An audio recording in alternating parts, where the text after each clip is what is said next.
two of these questions call for answers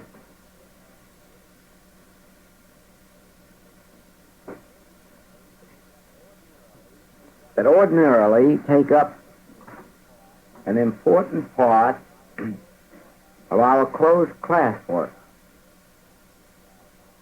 And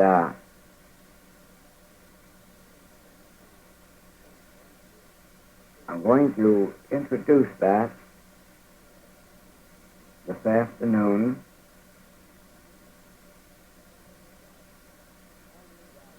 And tell you that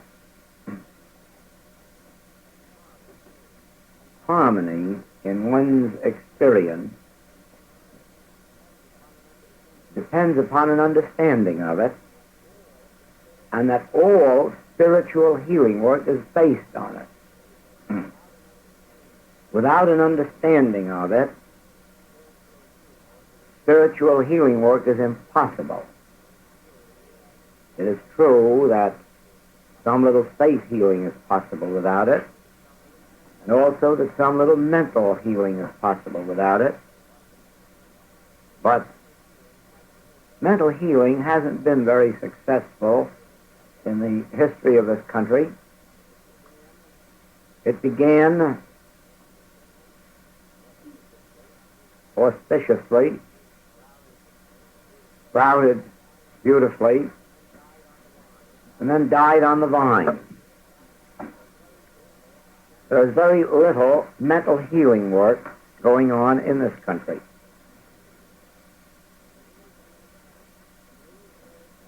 And the reason is that the basic principle of truth has been omitted from most teachings. Now let us get back to the question. Is it possible to demonstrate perfection in the case of abscessed teeth?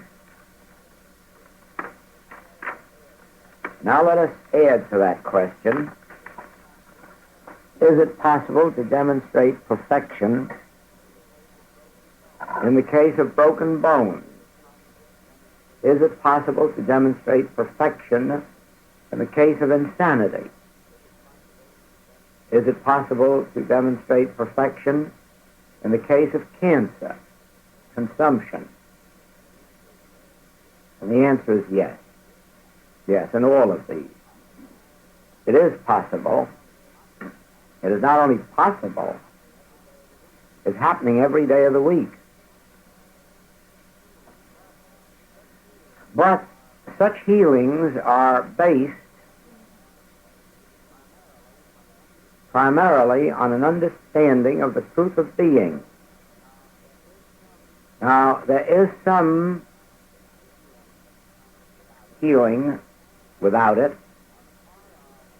on the part of the few who are spiritually endowed, those who have by nature or who have come into this world with a deep, deep spiritual consciousness. They often do wonderful healing work without knowing anything about the truth of being, without knowing the why or the wherefore of it. They merely have this deep inner spiritual sense, and disease disappears in the presence of their consciousness. There are not too many of these, but here and there you meet them. And then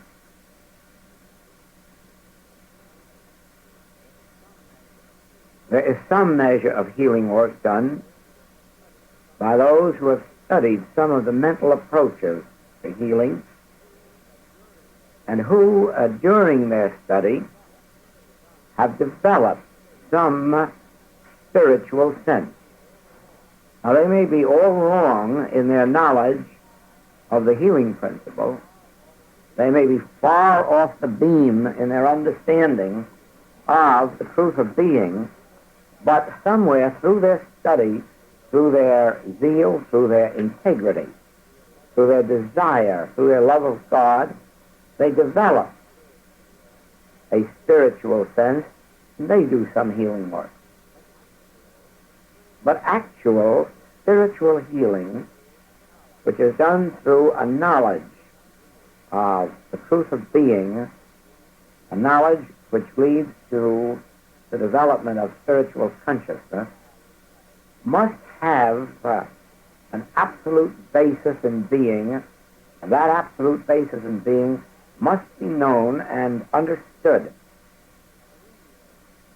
Now, the reason that there is far less healing work going on in the metaphysical world than there was 30 or 40 years ago, and even much less than 50 years ago, much less than 50 years ago, is due to the fact that it seems difficult for the average student to put aside their personal sense of life, their personal problems, their personal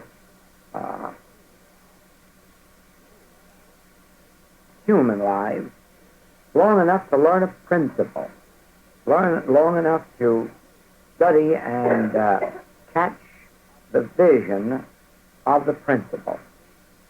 It isn't an easy thing to learn this principle while one is concerned with problems, with serious illnesses of their own, and more especially if one insists on catching a glimpse of truth and then running out and trying to heal the world with it.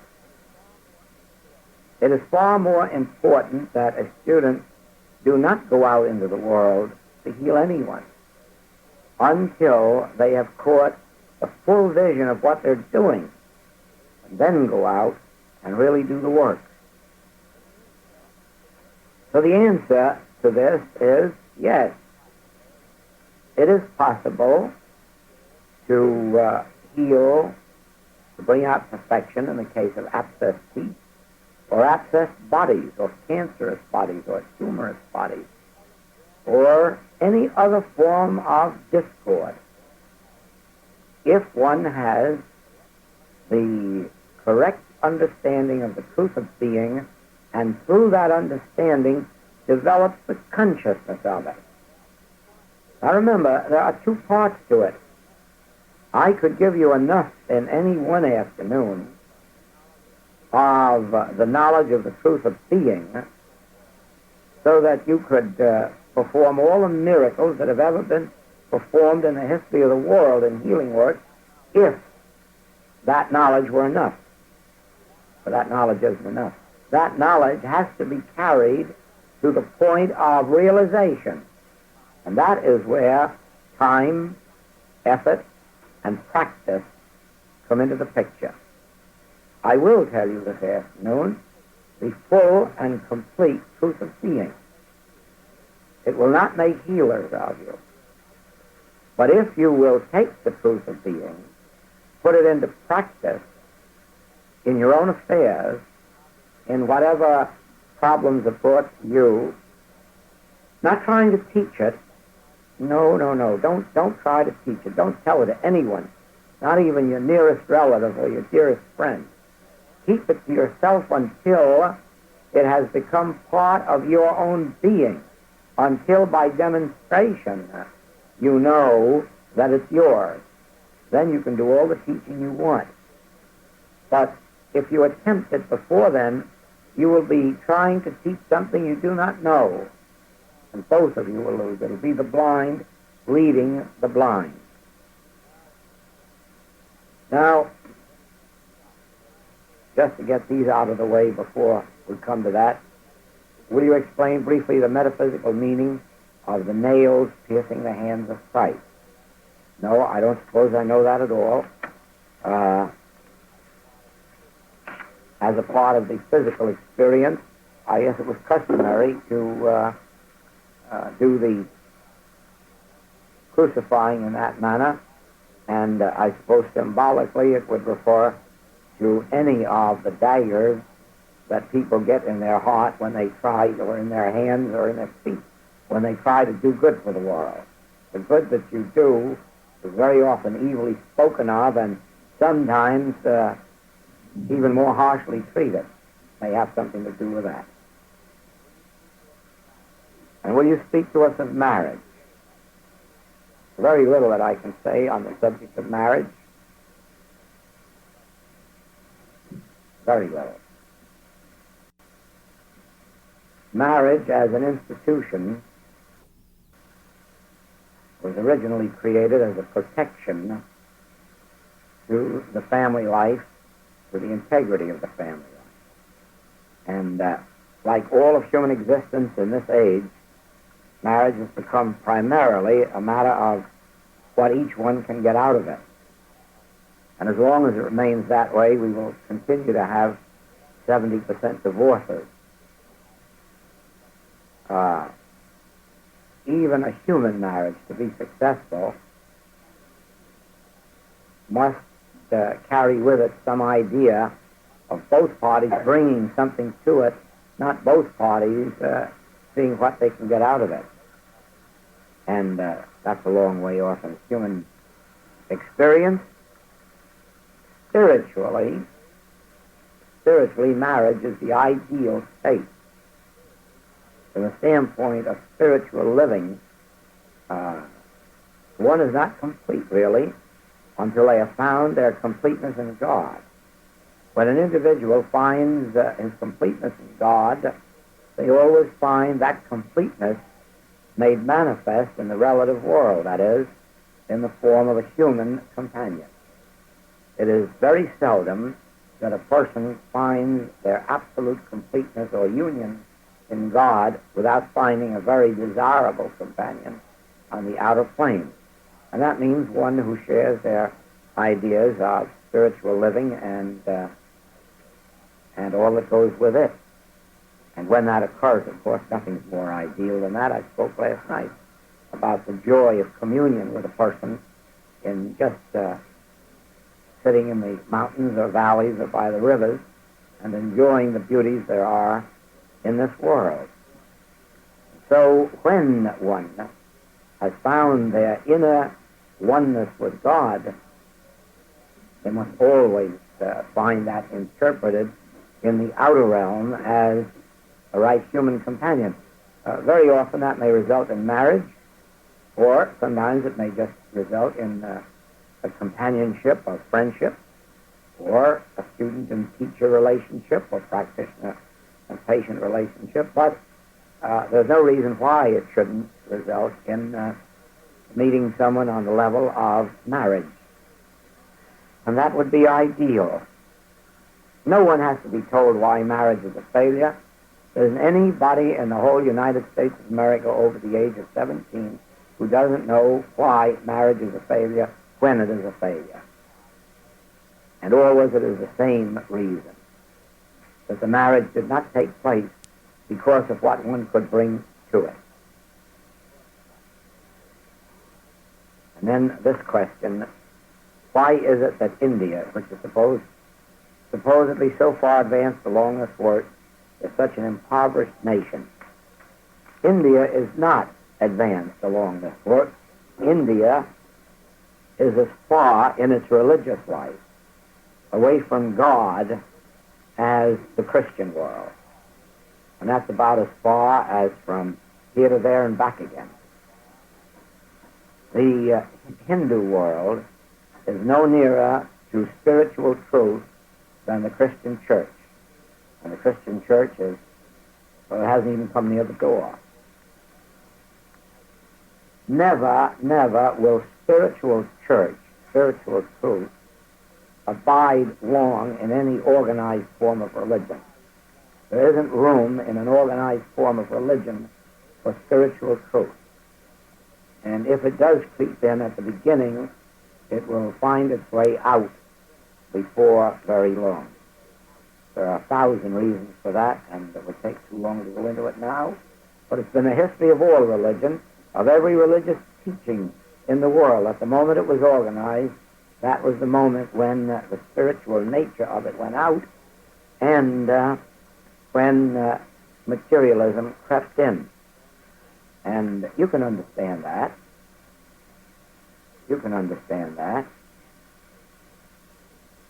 As soon as an organization is formed, there has to be human rules. And as soon as there are human rules, there's limitation. And there is obedience to the human rules, not an obedience to one's inner spiritual awareness. Supposing right now we were interested in some religious teaching, and like the Master said, go out into this world now and preach it, and take no money, take no purse, no script, and no thought for your life. I wonder how many people we could get who would be willing to start out without purse or script and with no permission to wire home for expenses, and just start out and on their spiritual integrity, on their spiritual awareness, demonstrate their way from place to place. But now you see, there wouldn't be many, and you know it. But that fact alone would destroy any spirituality in the teaching. Because the moment a teacher has to be sent out with a pocket full of money, their dependence is on the money, not on the principle of spiritual supply. And yet the thing that they're trying to teach is that God is supply. And in the same way, if, for instance, well, let us look at each other here. I sit here and voice this truth to you. I do not ask you at what state or stage of sin or disease you are in. I merely present this truth to you, and it is up to you how far you wish to carry it, how far you wish to go with it. And it's your business, not mine. And if you want to go out of here an hour from now and rob a bank, that's your demonstration, not mine. If you want to go out of here and perform any illegal act, that's your business, not mine. I have no responsibility on presenting to you the truth of being. And then it is up to you to take hold of it to as great an extent or small an extent as you wish and come forward. Now, you may be honestly and earnestly seeking God, but at this particular moment, not living up to the spiritual standard of that. And you would start with this truth where you are. You may make lots of mistakes today, tomorrow, next week, next year, but I would not concern myself with that. I would keep giving you the truth of being as I understood it, keep giving you the health and spirit as I understood it, and then let you either instantaneously or gradually be healed of your sins or diseases or lacks or limitations. And in time, those who had a sincere desire for God would make the demonstration of coming in to their spiritual integrity of bodily health as well as financial health and moral health. And I see the moment we would be organized, all that would be ended. I would have to say, now you can't do anything unchristianly, and you'll have to live up to a standard of conduct that I will lay out in the book for you.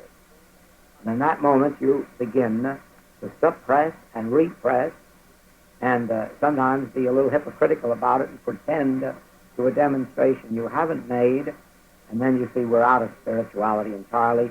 We're in the realm of humanly deceiving each other, even deceiving ourselves. And so that's what happens in any organized religious activity. I don't mean organized in the sense of having a place to come to, a center. I mean organized in the sense of a religious institution with rules and regulations of conduct and membership and so forth and so forth and so on. And so you will find that in India, whereas the Buddha had a great light and had a great deal of wisdom and spiritual integrity and was even enabled to pass it on to his disciples and many students and show forth spirituality. After 2 or 3 generations, that was all lost, and a system of religious worship grew up, which was just as material as the religious worship in the churches of today. So for that reason, the people of India have not got an actual spiritual wisdom. Some of the masters, some of the teachers, in some of the ashramas, there is great spiritual wisdom, certainly. But so there is in this country, among some of the priests and rabbis and ministers of the Orthodox churches. So there is in this country among some of the practitioners and teachers in the metaphysical world. That is an individual demonstration, not a national demonstration. And so it is. Every country has great religious teaching, and every country has some great religious light. But that is not sufficient to save the country where the people themselves have gone either into superstition, paganism, or materialism.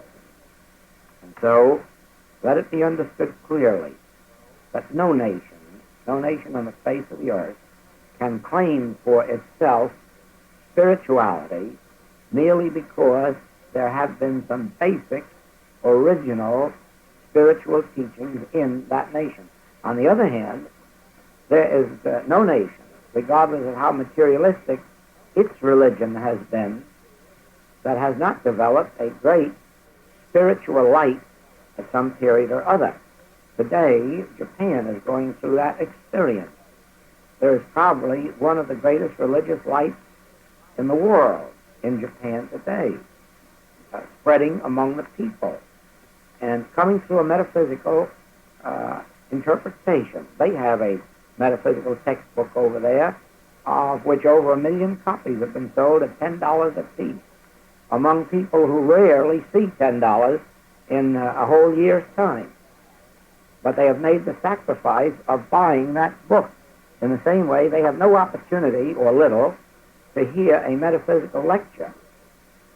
And last year, when they felt very hungry for a metaphysical lecture, they sent over here and deposited $5,000 in the bank to the credit of a metaphysician in order that he would make a trip to Japan and give them a series of lectures, promising him the rest of the money when he was there. That was merely his traveling expenses. You know, there haven't been many $5,000 bills deposited in this country to the credit of any metaphysical teacher inviting them to give lectures. But there has been in Japan, and I'll tell you another thing, that on the first night of his lecture there were 7,000 people present. You see? It's been a long time since there have been 7,000 people in this country to hear a metaphysical lecture. The hunger isn't quite as deep. Probably the need isn't yet quite as deep as it is over in Japan, where they have had a very materialistic form of religion for many, many years, and where the people are hungry for spirit. This textbook, incidentally, is a compilation taken from Science and Health, Lessons in Truth, and many other of the recognized metaphysical writings. And the author and compiler states very frankly his indebtedness to Mrs. Eddy and the Fillmores and all those who have contributed toward the metaphysical enlightenment of the world. And in his book he has combined as much of these teachings as he possibly could. And so you see, it isn't really a question of what church or what original teaching there is. It's a question of what degree of hunger a people have for truth, how far they're willing to go to get it, what they're willing to pay in the way of sacrifice and devotion and study. And then comes the spiritual wisdom to life. India has unfortunately had the caste system where spiritual wisdom has been refused to most people. They also had the misfortune of government by Great Britain, where even ordinary education was refused to most people. So they have all of that to come up out of now, and someone will have to introduce a more spiritual religion into India, and it seems to be taking place through a combination of Eastern and Western teachers and teachings that are now coming together, and out of which is coming something that will benefit the Occident and the Orient. So now we go back to our question: can perfection be brought into manifestation in cases of so-called severe and even incurable diseases? And the answer is yes. And the further answer is that this perfection can be brought about through anyone who achieves an understanding of the truth of being and develops the consciousness, the spiritual awareness of that truth of being. Now, first of all, let it be clearly understood that spiritual healing is not an appeal to a God to help somebody out of their difficulty, nor is it a turning to God to have some help brought about that up to this moment of treatment or prayer is being withheld. It is not an expectancy that God will do something now that he hasn't been doing up to now.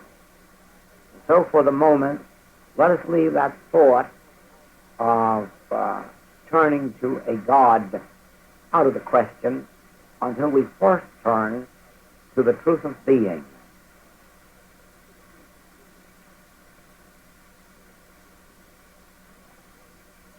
The basic premise of all spiritual truth is that God is the only life. We might start by saying God is the only being. God is the only being. And you see, that immediately eliminates the possibility of your or my having any being except God being. Now, unless you fix that definitely in your thought, that God is your very being, and that you have no being that was born in 1880, 1890, 1900, 1910. You have no such being. God is. Always remember that all spiritual wisdom begins with the word God, never with you or he or she. All spiritual wisdom begins with the word God. If you do not start your sentence, your paragraph, your page, with the word God, you are not on spiritual wisdom at all. You may be on most anything else in the world, but it definitely isn't spiritual wisdom. Spiritual wisdom must begin with the word God. Then let us go out from there. God is immortal and eternal being. But since God is infinite, God must be all the being there is. And of course leaves you and me without any being, except God being. And so the being of us is God being us. God being is the only us there is. God being is the only being that we have.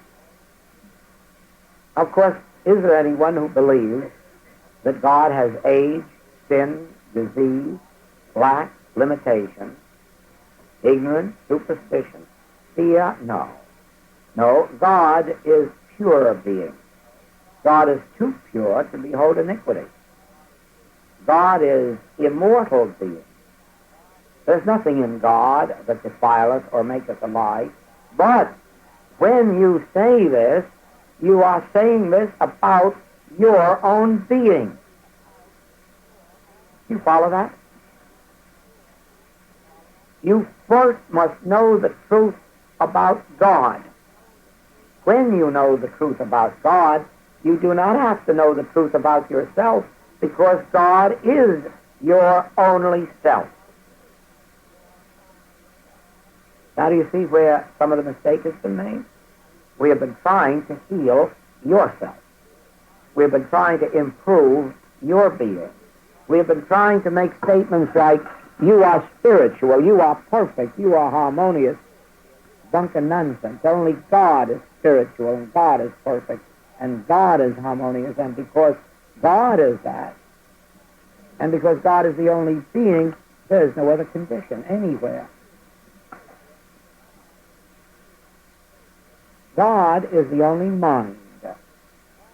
Have you even intellectually agreed on that in your studies? What do you think about insanity now? Can't be, can it? There can only be insanity if we come down now and think about your mind and my mind, huh? But supposing we understand that God is your mind and my mind, and his mind and her mind, then how do we treat insanity? We don't, do we? No. You can't treat insanity. All you can do is stay up here on the level of realization that God is the only mind, and ignore these appearances. Ignore them. Don't come down and try to heal them and improve them and change them. Ignore them. Stay up here. God is the only. If God is the only mind, God is infinite mind. Have we got a mind? Yeah, we have, but it's God, isn't it? It's God mind. We have no mind of our own. We have no mind apart from God. Of course we have a mind, but it's God. God is our mind. Is there anything that defile us or make us alive in the mind of God? No. If it isn't in the mind of God, it can't be in the mind of you or me, since God is the mind of you or me. And haven't we made the mistake of trying to heal somebody's mind and telling them how they should be better and how they should be more spiritual and more truthful and more loving? Yes, we've made that mistake. Nobody can be more spiritual. Nobody can be more loving. Nobody can be more intelligent. God is the mind of individual being, and you must keep your treatment up on that level.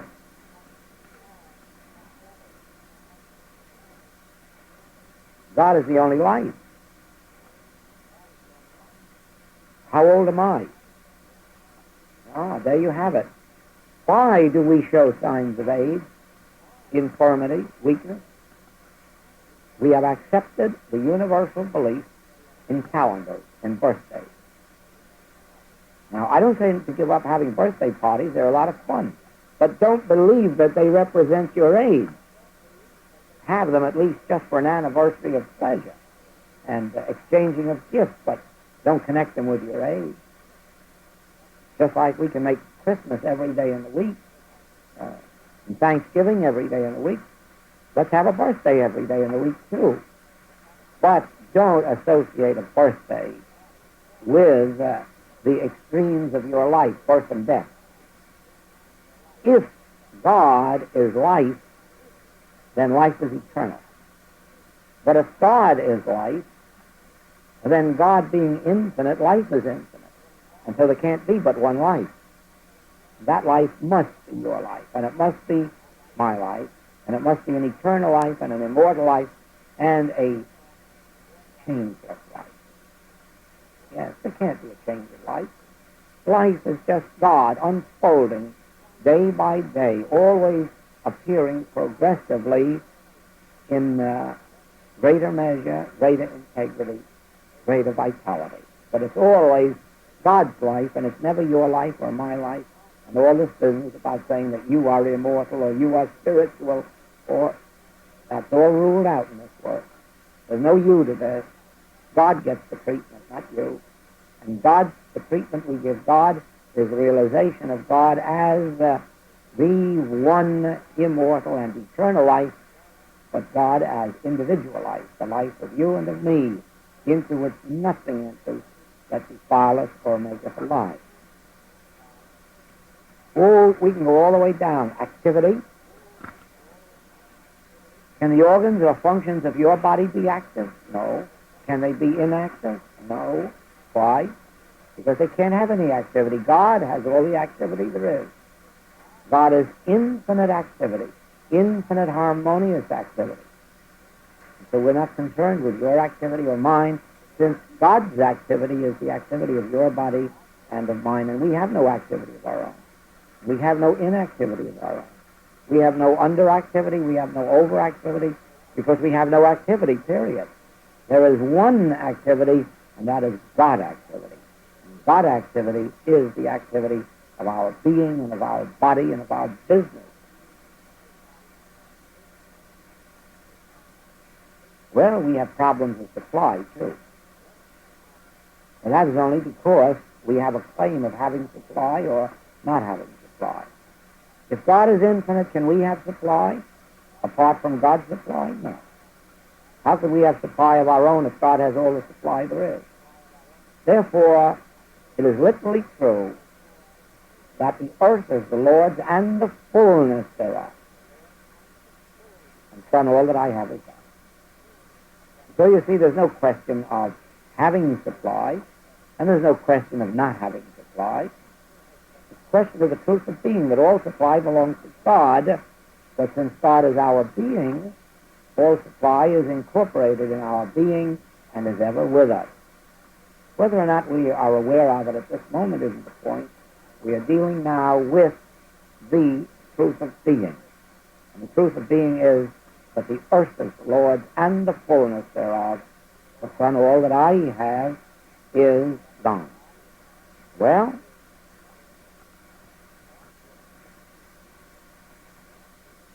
in this question was the idea of thought of abscess T. Abscess. Again, that involves a substance, doesn't it?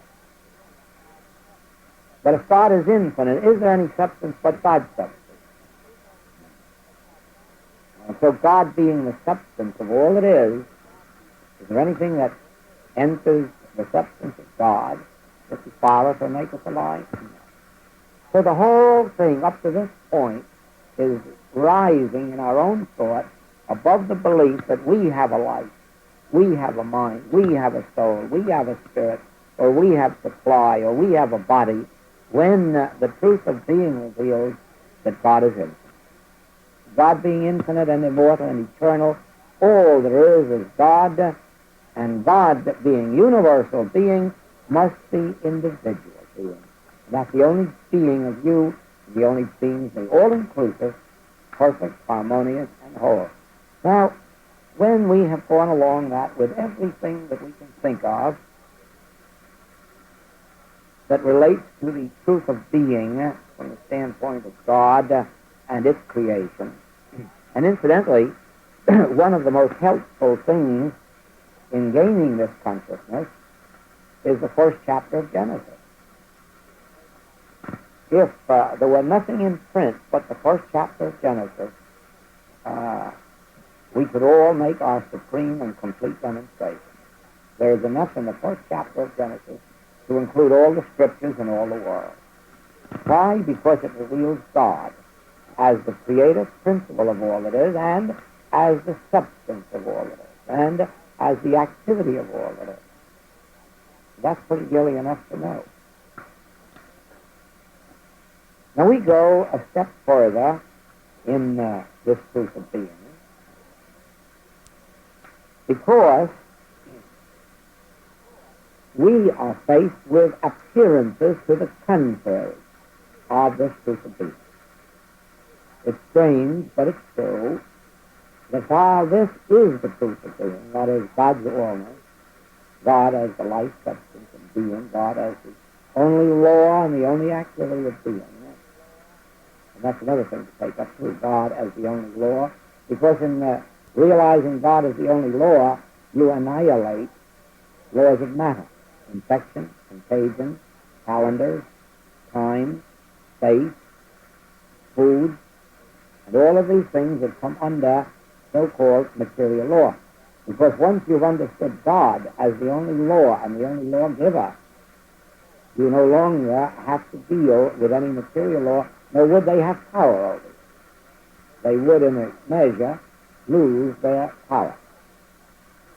Now then, in spite of the fact that God is love, and God is life, and God is wisdom, and God is our individual being, the fact remains that we still present evidences, appearances of sin, disease, death, lack, and limitation. And as long as there is an appearance of sin, disease, death, lack, and limitation, as long as these erroneous, finite appearances exist, it is necessary that we discover the nature of those appearances in order to drop them from our experience. That is where the infinite way takes a step that at this time is taken in no other metaphysical teaching today.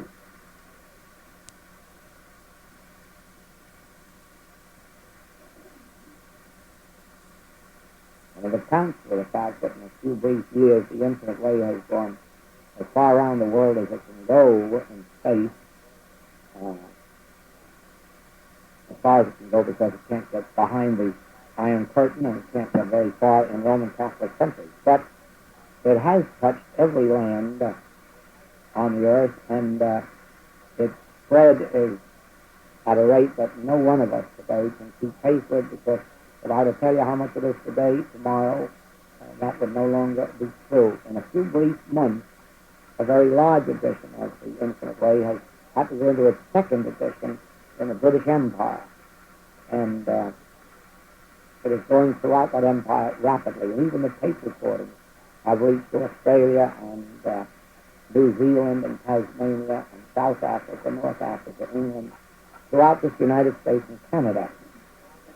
But let me tell you that this is taking place because of the healings that are taking place through those who are practicing healing in the message of the Infinite Way, and their success is due to this point that we are coming to now, partly in point to the first part that I just mentioned, because our practitioners and teachers are taught to stand rigidly on that truth of God as individual being, God as the only being. Soon you will have the opportunity here of hearing the Honolulu closed class. I believe Mrs. Clow already has it, hasn't she? Yes, she already has it. And I'm sure she's not going to keep it locked up too long. And you will notice in that Honolulu closed class that the major theme of it is God as individual being. God as your being and my being. God as the only being. And therefore, the innate perfection, harmony, completeness of God's being individually appearing as yours and mine.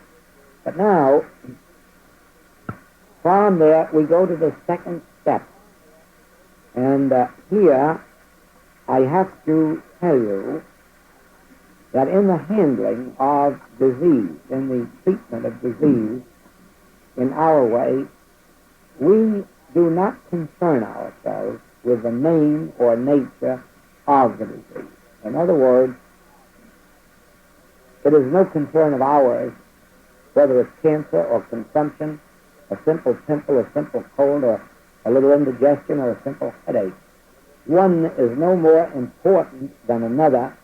One is no more difficult to heal than another, except that one sometimes takes a little longer because of its tenacity in human thought. In other words, the human mind today has such a horror of the word cancer that sometimes those who come under that claim have that dread and hold on to it longer than they would hold on to a simple cold, merely because of the nature of the fear involved. But actually, so far as the disease itself is concerned, it is no more difficult to meet a cancer than it would be to meet a pimple.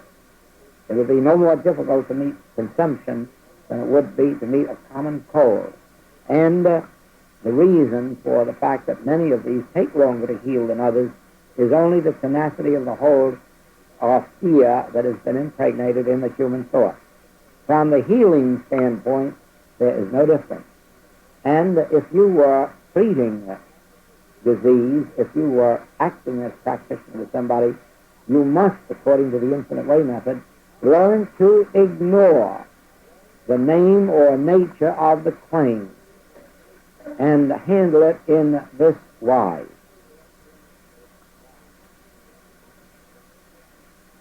Having admitted that God is infinite and eternal being, all being, and that God is spirit and that God is law, is there a disease or a law of disease?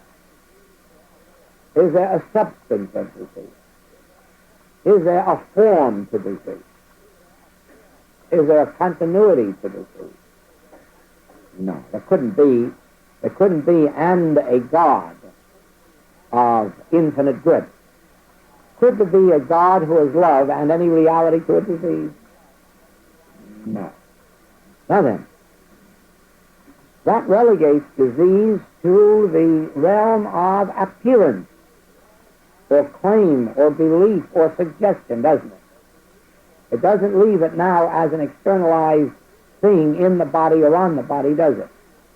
No. Now, if you have God as infinite, eternal good, and you want a disease, the only way you can have it is as an illusory appearance, as a suggestion, a temptation, an image, a mirage, an illusion, but never, never as something in or on the body. Is that clear? A disease is never in or on the body. Now we will exemplify that with the illustration of the desert. You have traveled on the desert and probably have come to a place where you notice water on the road ahead of you, and probably slowed down a while so as not to skid. And then notice that that water was always just about 30 feet ahead of you. You never did catch up to it. And that brought to your mind the fact, why, it isn't water, it's a mirage. Then you went ahead in your automobile and paid no further attention to the mirage. Now, while it was water, the natural, logical thing would be to want to get it off the road, probably siphon it off if you couldn't get it off any other way.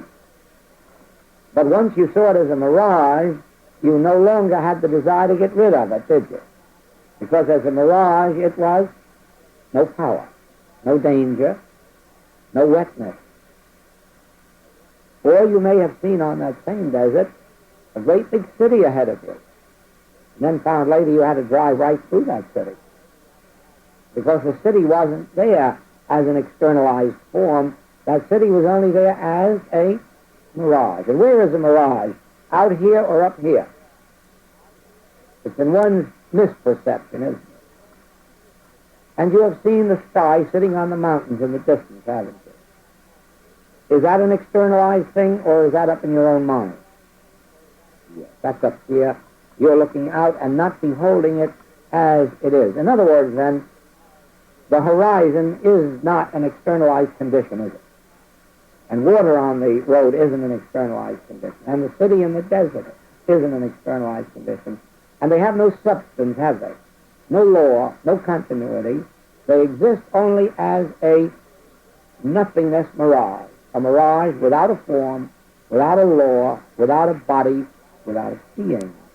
And because you've recognized them as mirage, you disappear. Now, in one instance, the mirage appears as water on the road. The next instance, the mirage appears as an ocean out there. And the third instance, the mirage appears as a city out there on the desert. And the next, the mirage appears as a horizon, the sky sitting on the water or the sky sitting on the mountain. And again, the mirage appears as railroad tracks coming together in the distance. They never do come together, do they, out there? From the standpoint of the infinite way, God being infinite good, and God being love, be assured of this, there is no sin or disease. And so whatever it is that appears to us as sin or disease can only exist as a mirage, an illusion, a false sense of what actually is there, an appearance, a false appearance, a temptation to believe in a selfhood apart from God. And so, any form of disease exists only in an illusory sense, without substance, law, cause, or effect. Now, what difference whether the mirage appears one instant as a cold and the next minute as a cancer? If it is the same illusory nothingness, mirage. Now, you will find that you can do beautiful healing work if you will not take into your thought one patient with a broken bone and the other one with paralysis and the other with blindness and the other with deafness and the other with lumbago, and stick to your premise of God as individual being, and that all forms of discord exist only in the sense of a mirage, trying to fool us into accepting it as a reality. Now, we're told by the Master, judge not after appearances, judge righteous judgment. Even with sinners, we're told, who did sin? I don't accuse you. Where are thine accusers? In other words, he never accepted it as a real condition. Nor did he accept disease as a real condition. What did hinder you? Pick up your bed and walk. Rise, walk. Watch the miracle of healing that takes place when you once agree that you're not concerned with the particular form, abscess teeth, broken bones, insanity. Don't go into that. Don't go back and become materia medica. Don't go back and try to be doctors healing diseases, finding mental causes for physical diseases. That all belongs in the realm of materia medica. And I don't say that materia medica shouldn't heal disease. And I don't say that mental science shouldn't find a mental cause for physical disease, because they are operating on that level of consciousness where that is where they produce their results, whatever it may be. But that has nothing to do with the truth of being. The truth of being has to do with God and its creation. The truth of being has to do with God and its formation, God and its laws, and our ability to see through appearances to God and its creation. Now, that is why I say that in this resume are the two basic principles of infinite way healing. You have enough truth to heal your whole world. But I also say to you that it won't do that except in proportion as you live with it, treat with it, work with it, until it translates itself from an intellectual agreement to some state of inner awareness.